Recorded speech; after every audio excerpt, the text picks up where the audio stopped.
الحمد لله نحمده ونستعينه ونستغفره ونعوذ بالله من شرور أنفسنا ومن سيئات أعمالنا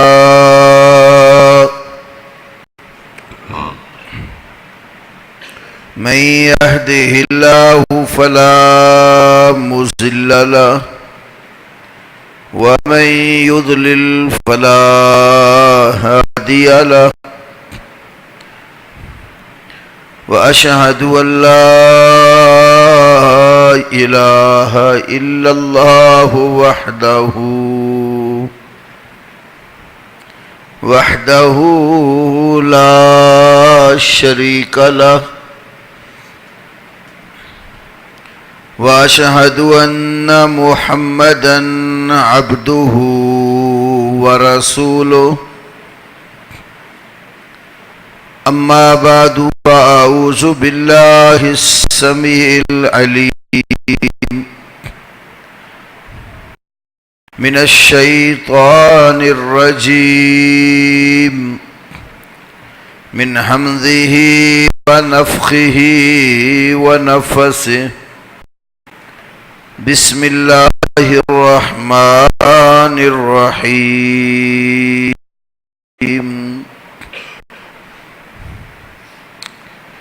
ولئن قتلتم في سبيل الله أو لمغفرة من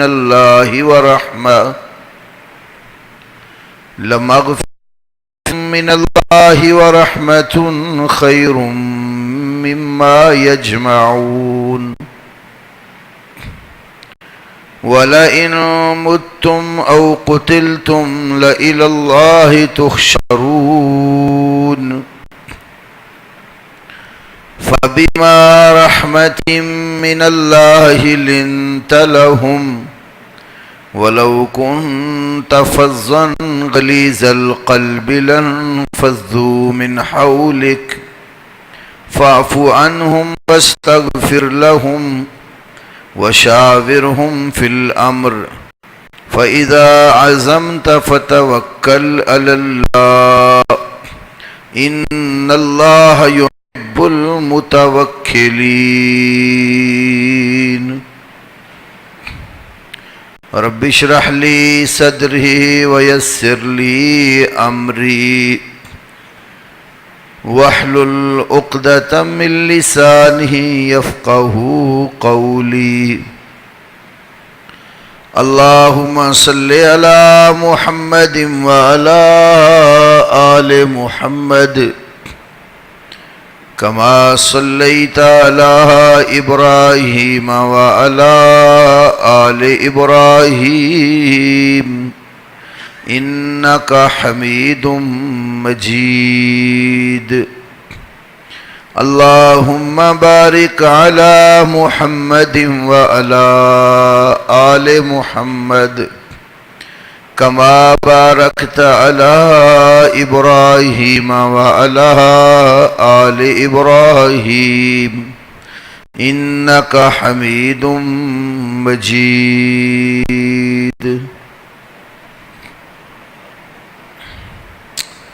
اللہ رب العالمین نے چوتھے پارے میں سورت آل عمران کی آیت نمبر 157 سے لے کر 159 تک ارشاد فرمایا،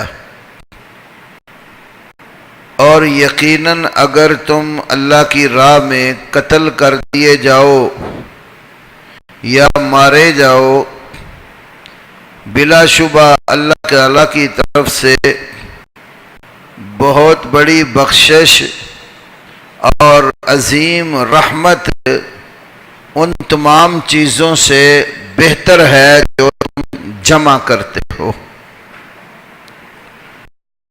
بلا شبہ اگر تم مارے جاؤ یا قتل کیے جاؤ تو اللہ تعالیٰ کی طرف ہی تم جمع کیے جاؤ گے۔ تو اللہ کی عظیم نعمت کی وجہ سے آپ ان کے لیے نرم ہیں، اور اگر آپ بد اخلاق اور سخت دل والے ہوتے تو یہ لوگ آپ کے آس پاس سے منتشر ہو جاتے۔ آپ ان کو معاف کر دیں اور ان کے لیے بخشش طلب کریں، اور معاملات میں ان کے ساتھ مشورہ کریں۔ پھر جب آپ کسی کام کے کرنے کا عزم کر لیں تو اللہ تعالیٰ پر توکل کرو، یقیناً اللہ تعالیٰ توکل کرنے والوں سے محبت کرتا ہے۔ ان آیات کا سیاق و سباق غزوہ احد کے ساتھ ہے۔ احد ایک ایسی جگہ ہے جس کے ساتھ اللہ کے نبی صلی اللہ علیہ وسلم محبت کیا کرتے تھے۔ آپ کی بڑی معروف اور صحیح حدیث ہے، فرمایا کہ یہ جو جبل احد ہے یحبنا ونحبہ، احد پہاڑ ہمارے ساتھ محبت کرتا ہے اور ہم اس کے ساتھ محبت کرتے ہیں۔ تو احد کے موقع پر نبی کریم صلی اللہ علیہ وسلم صحابہ کرام کے ساتھ مشورہ کر کے پھر آپ مدینہ سے باہر نکلے تھے کہ جنگ مدینہ کے اندر رہ کر لڑی جائے یا مدینہ سے باہر نکل کر۔ تو جو لوگ بدر میں شریک نہیں ہوئے تھے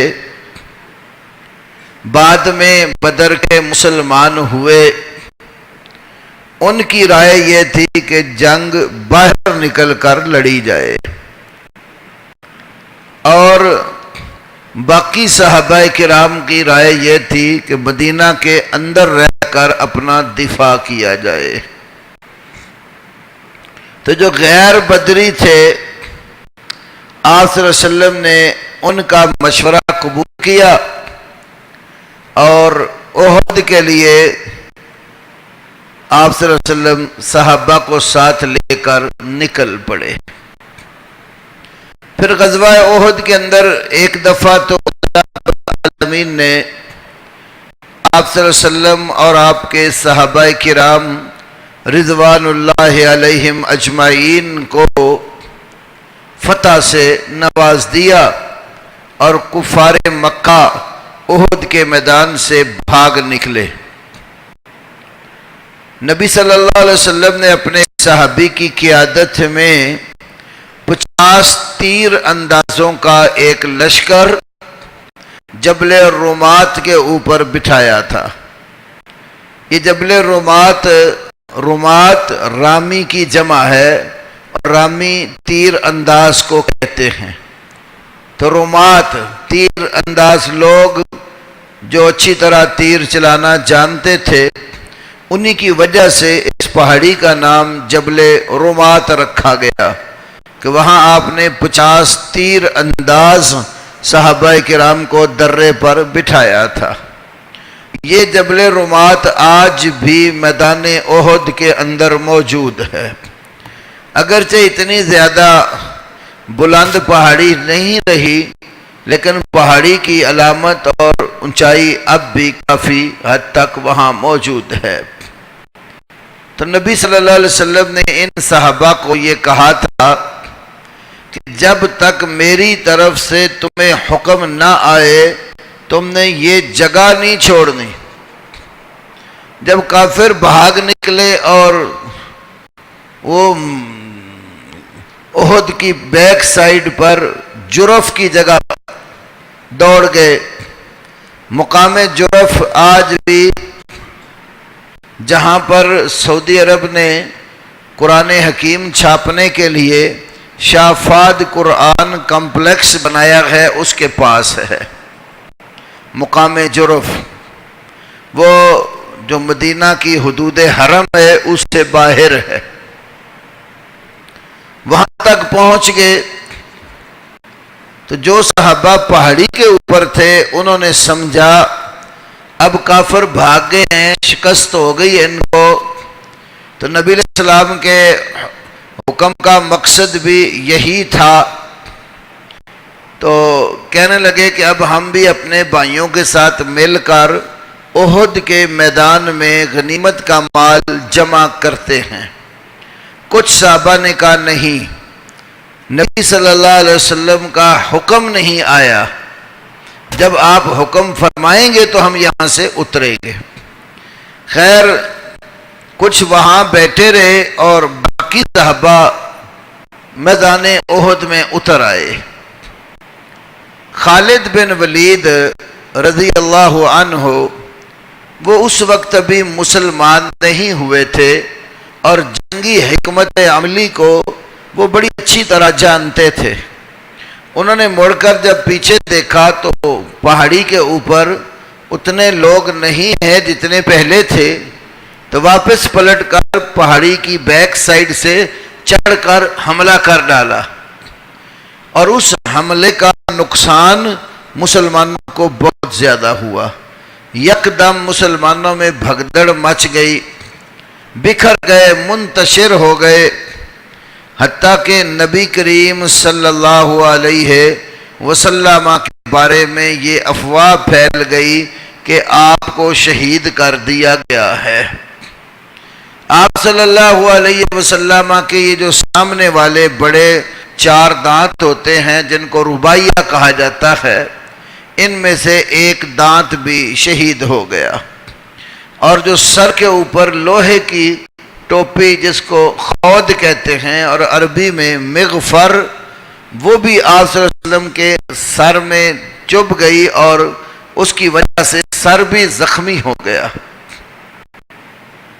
تو ابو بکر عمر رضی اللہ تعالیٰ عنہما اور کچھ صحابہ آپ کے گرد حصار باندھے موجود تھے میدان میں، تو ابو سفیان بھی مسلمان نہیں ہوئے تھے اس وقت، تو وہ قیادت کر رہے تھے اپنے لشکر کی، تو پہاڑی کے اوپر چڑھ کر اس نے آواز لگائی، لوگوں بتاؤ حل فیکم محمد، کیا تمہارے اندر محمد ہیں صلی اللہ علیہ وسلم؟ آپ نے صحابہ کو کہا کہ اس کے سوال کا جواب نہیں دینا، اس لیے کہ سوال بھی اس لیے ہوا جب قوم کا لیڈر اور کمانڈر جنگ میں مار دیا جائے تو قوموں کے حوصلے پست ہو جاتے ہیں۔ تو آپ صلی اللہ علیہ وسلم کو وقتی طور پر کچھ تکلیف آئی ضرور تھی، تو آپ نے صحابہ کو کہا کہ جواب ہی نہ دو اس کو۔ دوسرا سوال اس نے کیا، حل فیکم ابو بکر، کیا تمہارے اندر ابو بکر موجود ہیں؟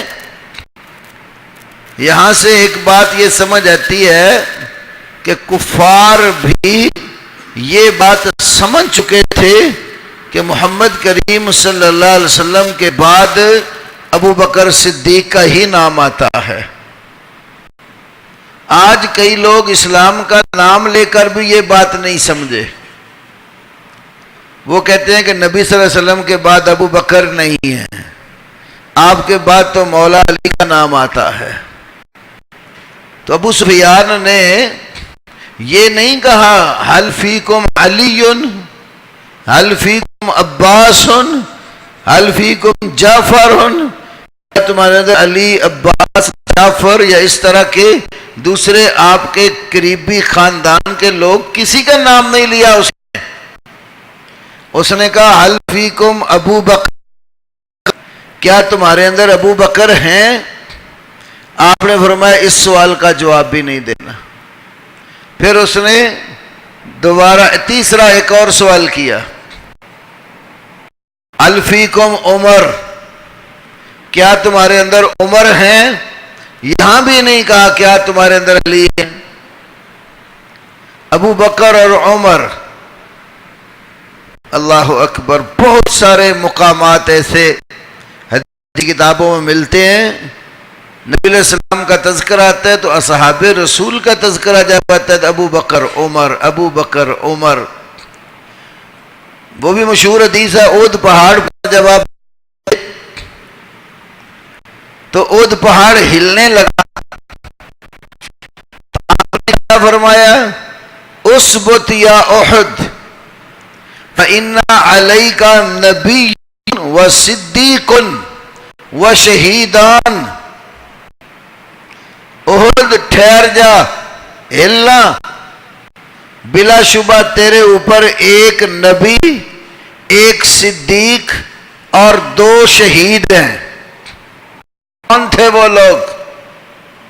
صدیق ابو بکر رضی اللہ عنہ، 2 شہید عمر اور عثمان رضی اللہ تعالی عنہما۔ یہ 3 صحابی آپ کے ساتھ اود پہاڑ پر تھے، تو وہاں بھی فرمایا تیرے اوپر ایک نبی اور ایک صدیق اور 2 شہید ہیں۔ حضرت علی رضی اللہ عنہ کے ایک بیٹے محمد ابن الحنفیہ، یہ حضرت علی کے حضرت فاطمہ کے سوا دوسری حنفیہ نام کی خاتون سے بیٹا تھا، اور حسن و حسین رضی اللہ تعالی عنہما کے بعد ان کی بڑی شہرت ہوئی، تو بڑے عالم تھے یہ بھی محمد ابن الحنفیہ، ماں کی طرف منسوب ہو کر مشہور ہوئے، تاکہ حسنین قریبین اور ان کی ماؤں کا فرق رہے۔ تو وہ کہتے ہیں میرے باپ علی رضی اللہ تعالی عنہ کہا کرتے تھے اس امت میں نبی صلی اللہ علیہ وسلم کے بعد سب سے بہتر ابو بکر اور عمر ہیں۔ یہ حضرت علی کا فرمان ہے۔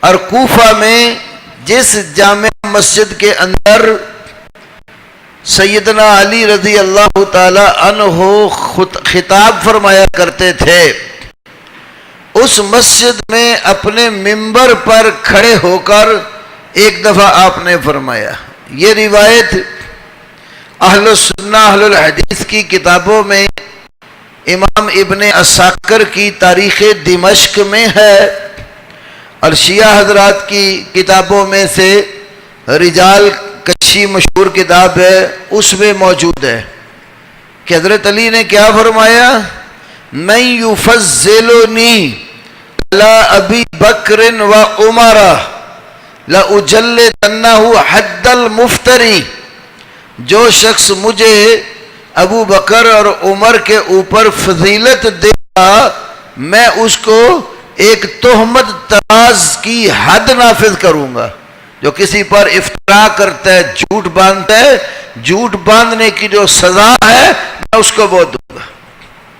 یہ حضرت علی کا ایمان ہے، ان کی محبت ہے ابو بکر اور عمر اللہ تعالی عنہما کے ساتھ، اور دنیا اس وقت جان چکی تھی، مسلمان بھی اور کافر بھی، کہ محمد کریم صلی اللہ علیہ وسلم کے ساتھ اور آپ کے بعد جن شخصیات کا نام وہ ابو بکر اور عمر ہیں۔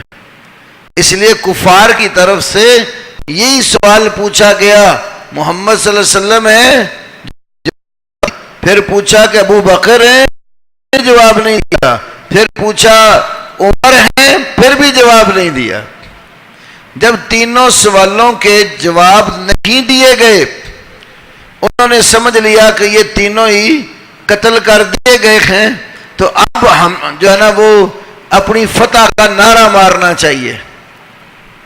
فوراً انہوں نے اپنا شرکیہ اور کفریہ نعرہ مارا، کیا کہا، اولو حبل، اولو حبل۔ اولو کا معنی تو اونچا ہو جا، تو بلند ہو جا۔ کس کو کہہ رہے ہیں؟ اپنے حبل بت کو۔ اولو حبل، حبل جو بت تھا وہ میدان احد میں نہیں تھا، حبل انہوں نے مکہ کے اندر ایک بت بنا کر رکھا ہوا تھا، اب اس بت کو پکارا کہاں سے؟ احد کے میدان سے، دور اور غائبانہ پکار، اولو حبل، اے حبل تو اونچا ہو جا۔ اس سے معلوم ہوتا ہے کہ دور سے غائبانہ کسی کو پکارنا یہ کفار مکہ کا طریقہ تھا، اس لیے تو انہوں نے احد کے میدان میں اپنے حبل کو مخاطب ہو کر کہا، اولو حبل، اولو حبل، اے حبل تو اونچا ہو جا، اے حبل تو اونچا ہو جا۔ جب توحید کی بات آئی اللہ کے نبی پھر خاموش نہیں رہ سکے۔ اپنی ذات کا مسئلہ، اپنے صحابہ کی ذات کا مسئلہ تھا، جواب ہی نہیں دیا کسی حکمت کے ساتھ، لیکن جب اللہ کی توحید کی بات آئی پھر چپ نہیں رہ سکے، پھر کہا عمر اس کو جواب دو، کیونکہ حضرت عمر کی آواز بڑی بلند اور اونچی تھی، حدیث میں آتا ہے وہ جہوری الصوت تھے، اونچی آواز والے تھے۔ حضرت عمر کو جب حکم ہوا عمر جواب دو، کیا جواب دیں؟ اللہ اعلی و اجل، اللہ اعلی و اجل، حبل تمہارا اونچا نہیں ہے، سب سے اونچا اللہ ہے، سب سے جلیل القدر اللہ کی ہستی ہے۔ اللہ کے علو، اس کی بلندی اور اس کے سب سے اونچا ہونے کی بات نبی علیہ السلام نے فرمائی۔ اللہ کے ساتھ کسی اور کے سب سے بلند، برتر اور اونچا ہونے کا تذکرہ بھی نہیں کیا۔ اللہ اعلی و اجل۔ ابو سفیان نے پھر ایک دوسرا شرکیہ نعرہ مارا، کیا بولتا ہے؟ کہتا ہے لنا عزا ولا عزا لکم۔ یہ عزا نام کی ایک دیوی تھی، ان کی عورت کے نام کا بت بنایا ہوا تھا، اس کو مدد کے لیے پکارتے تھے، تو کہنے کا لنا عزا، ہماری مدد کے لیے عزا ہے، ولا عزا لکم، تمہارے پاس عزا دیوی مدد کے لیے نہیں ہے۔ اس نے سمجھا کہ ہماری مشکل کشایا، حاجت روا، مدد کرنے والی، دکھ دور کرنے والی تو ایک دیوی ہے، تو مسلمانوں کے پاس تو نہیں ہے، لہذا وہ ہماری مدد کرے گی اور ہم کامیاب ہو جائیں گے۔ نبی پاک نے کیا فرمایا؟ مدد کا موقع تھا، کیا فرمایا؟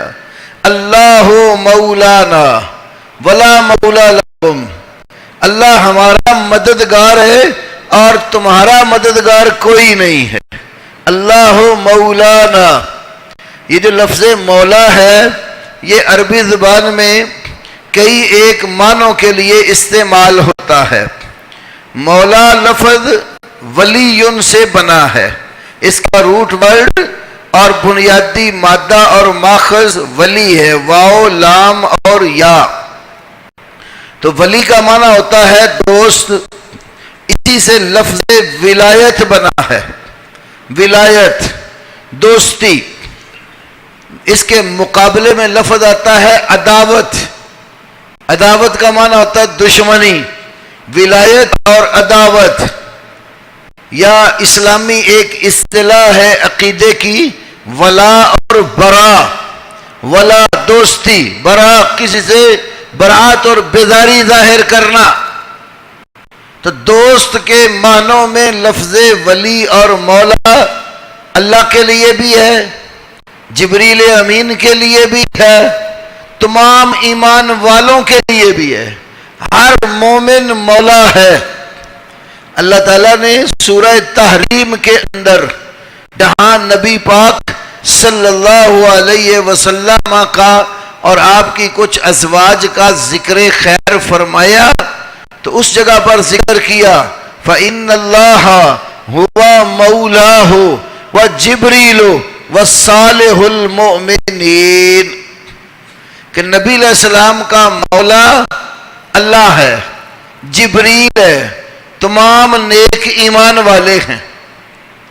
یہاں سے معلوم ہوتا ہے کہ رسول پاک کے مولا ہر مومن رسول اللہ کا مولا ہے، جبریل رسول اللہ کے مولا ہیں، اللہ رسول اللہ صلی اللہ علیہ وسلم کا مولا ہے۔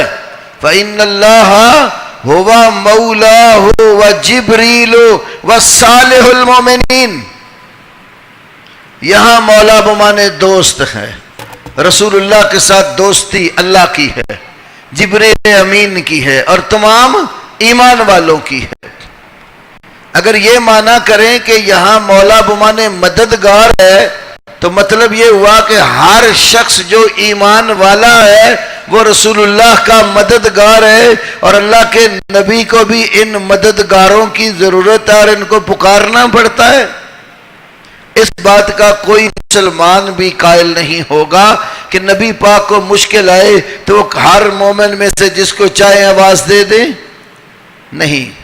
جہاں مولا بمانا مدد کے لیے قرآن میں آیا، قرآن پاک نے اس کی بڑی تصریح اور وضاحت کی ہے۔ مثال کے طور پر سورۃ البقرہ کی آخری آیت کریمہ، رسول پاک صلی اللہ علیہ وسلم کو اللہ کہتا ہے، جو وحی آپ پر نازل ہوئی، پھر آپ نے لوگوں کو پڑھ کر سنائی، تو اس میں اللہ سے کیا کہا جاتا ہے؟ انت مولانا فانصرنا، انت مولانا، تو ہمارا مولا ہے، فانصرنا، تو ہماری مدد کر، علی القوم الکافرین، کافر قوم پر۔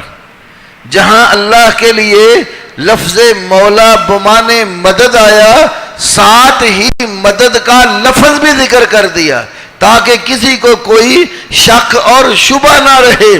انت مولانا فانصرنا، تو ہمارا مولا ہے، ہماری مدد کر۔ تو اسی معنی میں سیدنا علی ابن ابی طالب رضی اللہ تعالی عنہ ہر ایمان والے کے مولا ہیں، اور ہر مومن حضرت علی کا مولا ہے۔ وہی جو مشہور روایت ہے نا، من کنت مولا ہو فعلی مولا ہو، جس کا مولا میں ہوں علی اس کا مولا ہے۔ لوگ حدیث اتنی ہی بیان کرتے ہیں، اگلا جملہ بیان نہیں کرتے۔ اگر پوری حدیث بیان کریں تو یہاں بھی بڑا معنی مولا کا واضح ہے۔ من کنت مولا ہو فعلی مولا ہو، جس کا میں مولا ہوں علی اس کا مولا ہے۔ آگے کیا فرمایا؟ اللہم والے من والا ہو، اے اللہ جو علی سے ولایت اور دوستی رکھے تو اس کا دوست بن جا، وعاد من آدا ہو، جو ان سے عداوت اور دشمنی رکھے تو اس کا دشمن بن جا۔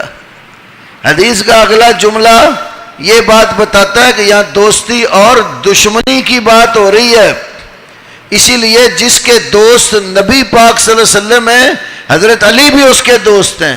جس کے دشمن نبی کریم صلی اللہ علیہ وسلم ہیں، حضرت علی بھی اس کے دشمن ہیں۔ اور تمام ایمان والے بھی اسی طرح، جس کے دوست رسول اللہ ہیں، ایمان والے بھی اس کے دوست ہیں۔ جس کے دشمن نبی کریم صلی اللہ علیہ وسلم ہے، ہر مومن کا دشمن ہے۔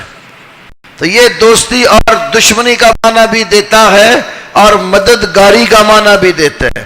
اب عہد کے موقع پر مددگاری کا مسئلہ تھا، اس نے کہا لنا عزا ولا عزا لکم، ہماری مددگار عزا ہے اور تمہارے پاس عزا نہیں ہے۔ اللہ کے نبی نے عمر سے کہا اس کو جواب دو، اللہ مولانا ولا مولا لکم، ہمارا مولا مددگار اللہ ہے، تمہارا کوئی مددگار نہیں ہے۔ آپ ذرا سیرت کی کتابیں پڑھتے بھی ہوں گے، مزید پڑھ لینا احد کا بیان، کیا میدان احد میں سیدنا علی رضی اللہ تعالیٰ عنہ تھے یا نہیں تھے؟ احد کے میدان میں حضرت علی تھے کہ نہیں تھے؟ موجود تھے، ابو بکر بھی تھے، عمر بھی تھے، دیگر صحابہ بھی تھے۔ اب حضرت علی بھی موجود تھے، یہ کیوں نہیں جواب میں کہا علی مولانا ولا مولا لکم، ہمارے پاس مدد کے لیے مولا علی ہے اور تمہارے پاس مولا علی نہیں ہے؟ علی تو اس وقت بھی مولا ہی تھے نا مسلمانوں کے۔ احد کے میدان میں موجود تھے، لیکن نبی پاک نے یہ نہیں کہا میری مدد کے لیے مولا علی ہے اور تمہارے پاس علی نہیں ہے۔ مدد کا مسئلہ تھا تو کیا کہا؟ اللہ مولانا ولا مولا لکم، ہمارا مددگار اللہ ہے اور تمہارا کوئی بھی مددگار نہیں ہے۔ جب مشکل مرحلہ آتا ہے تو مدد کی ضرورت پڑے تو اللہ کے سوا کوئی مدد نہیں کرتا۔ اللہ قرآن میں کہتا ہے وَإِن يَمْسَسْكَ اللَّهُ بِضُرٍّ فَلَا كَاشِفَ لَهُ إِلَّا هُوَ، بڑی واضح آیت ہے۔ وَإِن يَمْسَسْكَ اللَّهُ بِضُرٍّ، اگر اللہ تعالیٰ آپ کو کسی ضرر، تکلیف اور مصیبت کے ساتھ پکڑ لے تو پھر وہ مصیبت کون دور کرے، وہ مشکل کون حل کرے؟ فَلَا كَاشِفَ لَهُ إِلَّا هُوَ، اس مشکل کو حل کرنے والا اللہ کے سوا کوئی نہیں ہے۔ جیسے لا الہ الا ہو، اللہ کے سوا کوئی الہ نہیں ہے، اسی طرح قرآن کی یہ آیت بھی ہے فلا کاشف لہ الا ہو، اللہ کے سوا اس دکھ کو، اس مشکل کو حل کرنے والا، مشکل کشا اور کوئی نہیں ہے۔ فلا کاشف لہ الا ہو۔ تو احد کے موقع پر مسلمانوں کو یہ پریشانی وقتی طور پر آئی، پھر اللہ پاک نے مسلمانوں کو دوبارہ فتح کی صورت میں نوازا اور کفار میدان احد سے بھاگ نکلے۔ اب کچھ مسلمان جنہوں نے یہ مشورہ دیا تھا کہ احد کے میدان کی طرف نکل کر لڑائی لڑی جائے، وہ تقریباً تعداد میں 400 تھے، اور جن کا مشورہ یہ تھا کہ نہیں مدینہ کے اندر رہ کر لڑا جائے، وہ 600 کے قریب تھے۔ ٹوٹل 1000 مسلمان تھے، جن میں سے 300 منافقین بھی شامل تھے، اور عبداللہ بن ابی آپ کے ساتھ مدینہ سے باہر مل کر لڑنے کے لیے نکلا تھا، لیکن راستے سے ہی 300 بندے لے کر واپس چلا گیا تھا۔ 700 پھر مخلص صحابہ رہ گئے تھے احد کے میدان میں لڑنے کے لیے، تو ٹوٹل 1000 تھے۔ 1000 میں سے 400 کا مشورہ تھا باہر نکل کر لڑنے کا، باقی 600 کا مشورہ کیا تھا؟ مدینہ کے اندر رہ کر لڑا جائے۔ تو نبی علیہ السلام نے 400 کی بات مانی اور اس مشورے کو قبول کر کے احد میں چلے گئے۔ یہاں ایک بڑا اہم مسئلہ سمجھ آتا ہے، جب قوم سے مشاورت کی جائے تو ضروری نہیں ہے کہ جدھر زیادہ ہوں ان کی مانی جائے۔ مشورہ کرنے والا شخص جو ہے وہ مشورے کی اہمیت اور مشورہ دینے والوں کی دلیل کو دیکھتا ہے۔ یہ نہیں ہے اندھا دھند بات کیے جا اور جس طرح زیادہ ہو جائے ان کی مان لو، جیسے آج کل کا ہمارا نظام ہے، جدھر زیادہ ہو گئے بات ان کی مانی جائے گی۔ حالانکہ میں سمجھتا ہوں یہ بھی ایک دھوکہ ہے اس نظام کا۔ آپ ایک اور لحاظ سے دیکھیں، میں صرف ایک مثال دے کر بات دوسری طرف کرتا ہوں۔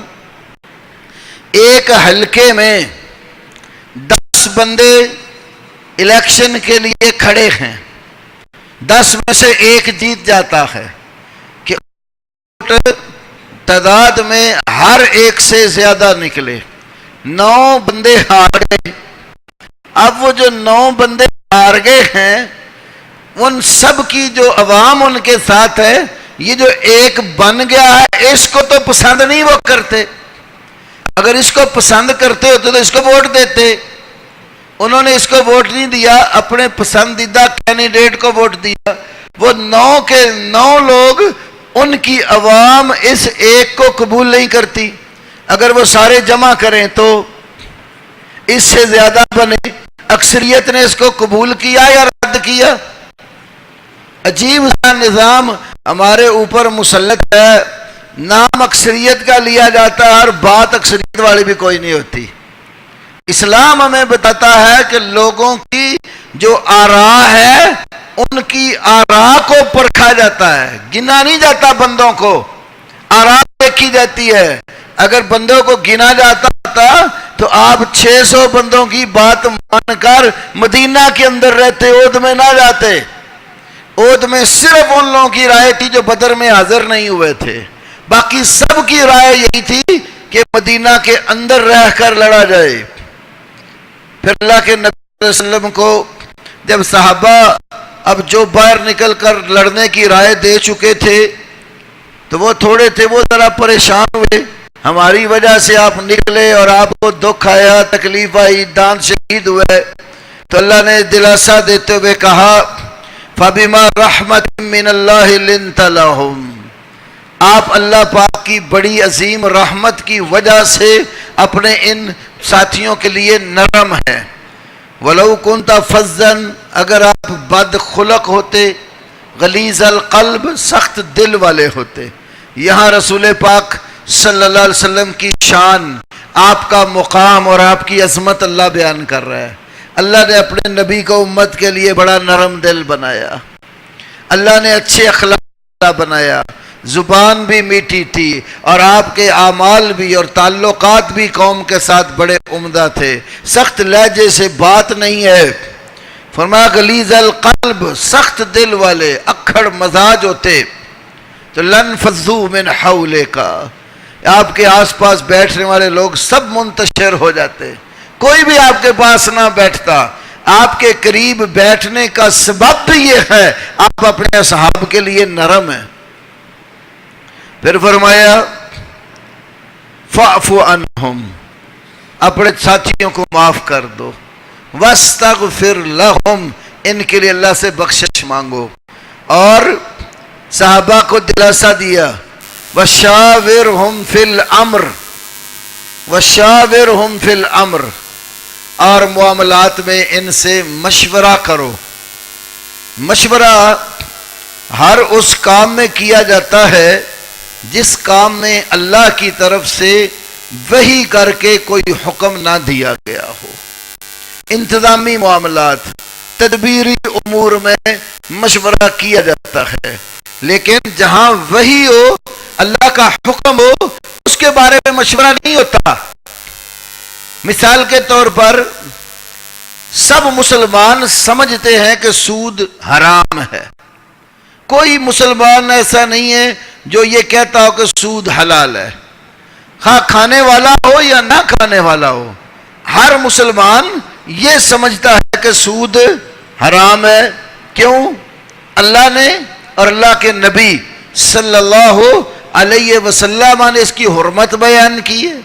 اب یہ اللہ کا حکم ہے، اس کے بارے میں مشورہ نہیں ہوگا کہ اس کو نافذ کریں یا نہ کریں، ملک سے اس کو دیش سے نکالا دیں یا رہنے دیں، یہ مشورہ نہیں ہوگا، کیونکہ یہ اللہ کا حکم ہے، اس کو نافذ کرنا ہی کرنا ہے۔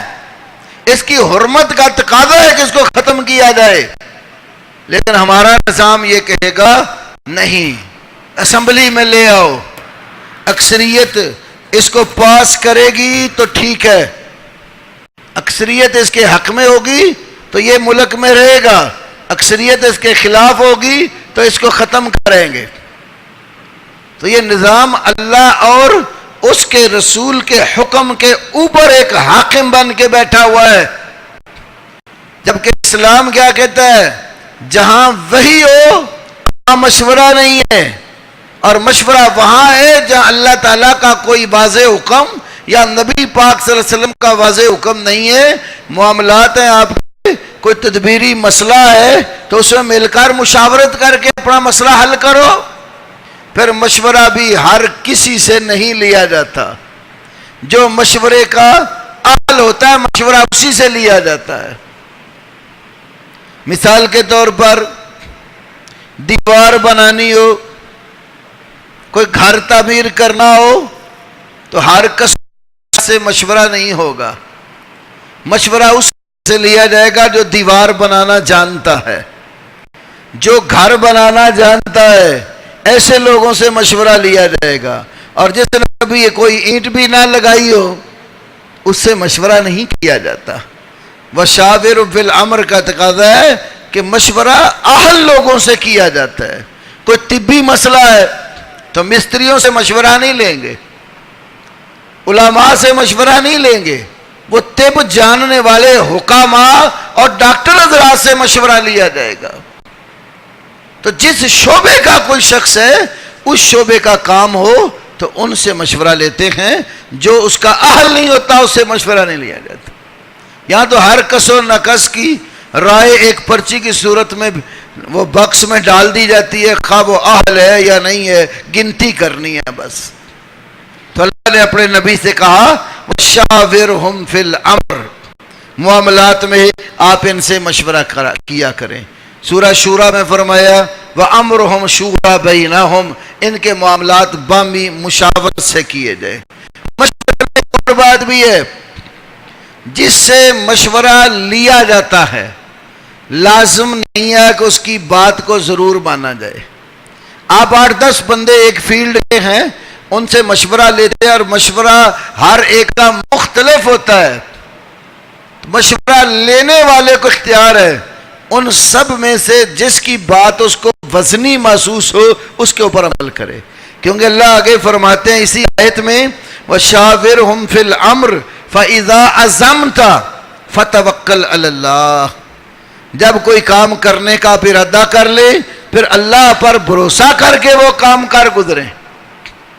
سب کی تو ایک وقت میں ماننا ہی مشکل ہوتا ہے، مختلف آراء ہوں تو ایک وقت میں کس کی مانے گا، اس لیے اللہ نے کہا مشورہ لو، پھر جو ان میں سے کام کرنے کا آپ عزم کر لیں وہ اللہ کے کر دیں۔ نبی پاک صلی اللہ علیہ وسلم سے بڑی کوئی ہستی ایسی ہو سکتی ہے جو مشورہ جو ہے نا مخلصانہ دے؟ رسول اللہ سے بڑی ہستی اللہ نے پوری کائنات میں کوئی نہیں پیدا کی، یہ ہم سب کا ایمان ہے۔ سب سے بڑی ہستی کائنات میں عزت والی، شرف والی، علو والی، بلندی والی، فضائل والی، کمالات والی، معجزات والی وہ ہستی صرف اور صرف ہمارے نبی محمد الرسول اللہ صلی اللہ علیہ وسلم کی ہے۔ اب مشورہ آپ بھی تو دیتے تھے صحابہ کو، لیکن آپ نے صحابہ کو پابند نہیں بنایا کہ جو میں مشورہ دوں وہ تم پر ماننا لازم ہے۔ میں صرف ایک مثال دیتا ہوں، بڑی مشہور مثال ہے، کئی حدیث کی کتابوں میں، بخاری سے لے کر نیچے چھوٹی کتابوں میں بھی یہ حدیث آتی ہے۔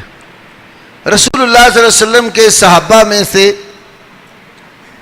میاں بیوی، صحابی اور صحابیہ دونوں ہی غلام، مغیث اور بریرہ، بڑا مشہور قصہ ہے، آپ نے کئی خطباء سے سنا ہوگا۔ مغیث اور بریرہ دونوں میاں بیوی تھے۔ مغیث اپنی بیوی بریرہ سے بڑی محبت کرتے تھے، لیکن بریرہ کے اندر اتنی محبت نہیں تھی ان کے لیے۔ دونوں غلام تھے۔ اسلام میں یہ مسئلہ ہے کہ میاں بیوی دونوں غلام ہوں اور ان میں سے بیوی پہلے آزاد ہو جائے تو بیوی کو اختیار ہے اس غلام خامد کے پاس رہے یا اسے چھٹکارا پالے۔ بریرہ نے امی عائشہ صدیقہ رضی اللہ تعالی عنہا کے ساتھ بات کی کہ میں نے اپنے مالکوں سے یہ بات کی ہے کہ مجھ سے کتابت کر لو، لکھ لو، جتنی رقم تم نے لینی ہے تو میں وہ ادا کر دوں گی تو مجھے آزاد کر دینا۔ 9 اقیہ چاندی، 9 اقیہ ایک پیمانہ ہوتا تھا چاندی کے وزن کا، 9 اقیہ چاندی 40 درہم ہوتے تو ایک اقی بنتی تھی، تو 9 اقیہ چاندی طے ہو گئی کہ ہر سال 40 درہم، ہمارے سمجھ لو 40 روپے ہر سال میں ادا کرنے ہیں، 9 سالوں میں آزاد ہو جائے گی۔ امی عائشہ نے کہا کہ تم اپنے مالکوں سے بات کر لو، میں ساری رقم یک مشت دے کر تمہیں آزاد کرا لیتی ہوں۔ اور جس وقت کوئی غلام آزاد ہوتا ہے نا، غلام کا تو کوئی خاندان رشتہ دار مسلمانوں میں نہیں ہوتا، تو اس کا وارث اب کون ہوگا؟ تو یہ مالک جو ہوتا تھا وہ وارث ہوتا تھا. جب غلام کو کوئی آزاد کر دے پھر وراثت کا تعلق اس مالک سے کٹ کر اس شخص کے ساتھ قائم ہو جاتا جو اس کو آزاد کرتا. تو امی عائشہ نے کہا مالکوں سے بات کر لو, تمہارے ساتھ وراثتی تعلق اور ولا یہ میرا ہوگا. انہوں نے انکار کر دیا. مالکوں نے کہا نہیں, یہ وراثتی تعلق ہمارا قائم رہے گا اور ہم یک مشت رقم لے کر آزاد کر دیتے ہیں. یہ مسئلہ نبی پاک صلی اللہ علیہ وسلم کے پاس آیا. آپ صلی اللہ علیہ وسلم نے اسی موقع پر صحابہ کو خطبہ دیا اور آپ صلی اللہ علیہ وسلم نے فرمایا کہ ایسے لوگوں کا کیا حال ہے, ما بال اقوام یشترطون شروطا لیست فی کتاب اللہ, ایسے لوگوں کا کیا حال ہے جو اس طرح کی شرطیں لگاتے ہیں جو اللہ کی کتاب میں نہیں ہیں. یہ شرط لگا لینا کہ وراثتی تعلق ہمارے ساتھ ہوگا, اللہ کی شرع میں نہیں ہے. پھر اللہ کے نبی صلی اللہ علیہ وسلم نے جب خطبہ دیا, نصیحت فرمائی, امی عائشہ نے 9 کیا چاندی دے کر بریرہ رضی اللہ عنہ کو آزاد کرا دیا. جب وہ آزاد ہو گئی, خامد مغیث ابھی غلام تھا تو وہ ان کے پاس رہنا نہیں چاہتی تھی. مغیث محبت بڑی کرتا تھا بریرہ سے. تو ایک دن مدینہ شریف میں نبی پاک صلی اللہ علیہ وسلم نے دیکھا بریرہ آگے جا رہی ہے اور مغیث اس کے پیچھے روتا ہوا چل رہا ہے, آہستہ آہستہ رو رہا ہے, وہ توجہ ہی کوئی نہیں کرتی. آپ نے اپنے چچا عباس سے کہا دیکھتے ہو مغیث کی محبت بریرہ کے ساتھ اور بریرہ کی نفرت مغیث کے ساتھ. یہ بیچارہ محبت میں پاگل ہوئے جا رہا ہے اور گلی میں اس کے پیچھے روئے جا رہا ہے اور وہ کوئی توجہ ہی نہیں کرتی. نبی پاک صلی اللہ علیہ وسلم نے بریرہ سے کہا کہ مغیث کے گھر کو تم آباد کرو. اس نے آگے سے کیا پوچھا, یہ بات میں آپ کے سامنے رکھنا چاہتا ہوں. اس نے کہا یا رسول اللہ آپ کا حکم ہے کہ سفارش ہے, حکم ہے کہ سفارش. اب آپ حکم دیتے تو اس کے لیے ماننا فرض تھا, سفارش کرتے تو سفارش کی راہ تھی. نبی پاک نے فرمایا کہ بریرہ میرا حکم نہیں ہے, انا شافع, بلکہ میں سفارش کر رہا ہوں. تو وہ کہنے لگی پھر مجھے اس آدمی کی ضرورت نہیں ہے. حکم دیتے تھا اس کے گھر میں. جب آپ نے کہا میں تو سفارش کر رہا ہوں تو اس نے کہا پھر نبی اگر آپ کا حکم نہیں ہے نا, سفارش ہے, تو میرے لیے یہ ضروری نہیں ہے کہ مانوں. آپ نے بھی نہیں کہا بریرہ نافرمانی کر رہی ہے, نہیں. اگر ایسا مسئلہ ہوتا تو آرڈر نہیں دیا سفارش کی, اور سفارش میں وہ اختیار رکھتی تھی قبول کرے یا نہ کرے. تو نبی پاک صلی اللہ علیہ وسلم نے اپنا مشورہ امت پر لازم نہیں کیا. لازم کیا کیا؟ جو حکم ہے, جو اللہ کی وحی ہے. جب اپنی ذاتی رائے آپ نے امت کے اوپر لاگو نہیں کی تو کسی اور کی رائے ماننا کوئی ضروری نہیں ہے. آپ کو کسی کی کوئی بات اچھی لگتی ہے, مشورہ کیا ہے, جس کی بات آپ کو عمدہ لگے قبول کر لو. دوسرا یہ نہیں کہہ سکتا میرے ساتھ مشورہ کیا تھا تو میری بات نہیں مانی آپ نے. بھائی ایک فن کے 10 لوگوں سے مشورہ کرتا ہے, 10 کی آراء مختلف ہے, تو بیک وقت سب پر تو نہیں عمل ہوتا. تو رائے میں بندے کی ویلیو, بات کی ویلیو دیکھی جاتی ہے. لوگ خام خواہ اپنے نظام کو اسلام کے نظام کا لبادہ اڑانے کی کوشش کرتے. سیدھی طرح یہ کہو نظام غلط ہے, ہمارے اوپر مسلط ہے, ہم اگر اس میں کود پڑے ہیں یا ہم یہ کام کرتے ہیں تو کوئی ہماری مجبوری ہے یا ہمارے پاس کوئی راستہ نہیں ہے. لیکن یہ تعویلیں مت کرو کہ جو اسلام کے خلاف نظام ہے اس کو اسلامی بنانے کی اور اسلام کا لبادہ اور قرآن کی آیتیں اور حدیثیں خام خواہ ان کے اوپر فٹ کرنے کی کوشش کی جائے. اسلام نے تمہیں اور بڑے حل دیے ہیں. اسلام کا مشہور اصول ہے اگر آپ کے پاس 2 برائیاں اکٹھی ہو جائیں, ایک بڑی اور ایک چھوٹی ہے, اب بڑی برائی آپ کے اوپر مسلط ہو رہی ہے تو ایسا کوئی مرحلہ آ جائے اس کے مقابلے میں دوسرا راہ چھوٹی برائی والا ہے تو بڑی مسلط ہو رہی ہو تو اس سے بچنے کے لیے آپ چھوٹا راستہ اختیار کر سکتے ہیں. یہ بھی اس وقت جب آپ دو بیماریوں میں پھنس جاتے ہیں, ایک بڑی اور ایک چھوٹی ہے, تو بڑی بیماری سے بچنے کے لیے چھوٹی بیماری کو اپنا لیں تاکہ آپ کا زیادہ نقصان نہ ہو. تو اسلام کے جو دوسرے اصول اور ضابطے ہیں ان کو مد نظر رکھو, لیکن یہ نہیں ہے کہ قرآن پاک کی شرعی نصوص اور رسول اللہ صلی اللہ علیہ وسلم کے فرامین کو اپنی مرضی اور منشا کے معانی پہنا کر تو ان کو پھر دوسرے ایسی جگہوں پر لاگو اور فٹ کیا جائے جہاں سے ان کا تعلق ہی کوئی نہیں ہوتا. میں اس کی صرف ایک مثال دے کر بات ختم کرتا ہوں. یہ ہمارے موبائلوں پر میسیجز میں یا فیس بکوں پر بڑی دیر سے ایک میسج چل رہا ہے. ہم نے کئی دفعہ اس کی تردید کی کہ عورت اپنے نام کے ساتھ کیا خامد کا نام لگا سکتی ہے. اس بار کئی لوگوں نے بے شمار احادیث ہیں جو شخص اپنے باپ کے نام کے سوا کسی اور کے ساتھ نسبت لگا کر دوسرا نام ساتھ لکھے تو وہ کفر کرتا ہے. اب لوگوں نے اس کے اوپر فٹ کرنا شروع کر دیا کہ جو ہے نا وہ اپنے باپ کا نام ہٹا کر ساتھ خامد کا لگا لیتی ہے تو یہ جائز نہیں. حالانکہ اس حدیث کا محل ہی اور ہے. وہ تو یہ ہے نا کہ اگر آپ کے باپ کا نام مثال کے طور پر بشیر ہے, آپ وہ ہٹا کر نذیر لکھوا دیں, باپ کی نسبت بدلیں تو اس میں یہ مسئلہ ہے. عورت جب خامد کا نام ساتھ لگاتی ہے تو اس کو باپ نہیں سمجھا جاتا, اس کو شوہر قرار دیا جاتا ہے. شوہریت کی وہ نسبت ہے, وہ ابوت کی نسبت ہے ہی نہیں. اب لوگ وہ باپ والی حدیثیں ادھر فٹ کر کے فیس بک کے اوپر بھی میسیجز کے اوپر بھی عورت جی خامد کے ساتھ کا نام اپنے نام کے ساتھ لگا نہیں سکتی. تو یہ حال ہوتا ہے کہ جو حدیث آیت جس موقع مالکی ہے اس کو اٹھا کر ایسی جگہوں پر فٹ کرتے ہیں جہاں اس کا کوئی تعلق ہی نہیں ہوتا. تو جو شرعی نصوص ہیں ان کو ان کی حد کے اندر رکھا جائے. اللہ تعالیٰ میں صحیح عمل کی توفیق دے. ایک گزارش ہے میری آپ سے, ہمارے پاس ایک ہمارے مہمان بزرگ عالم تشریف رکھتے ہیں, یہ سامنے کرسی پر بیٹھے ہیں. طاہر ضیاء چشتی ان کا نام ہے, کنجا شہر سے ان کا تعلق ہے.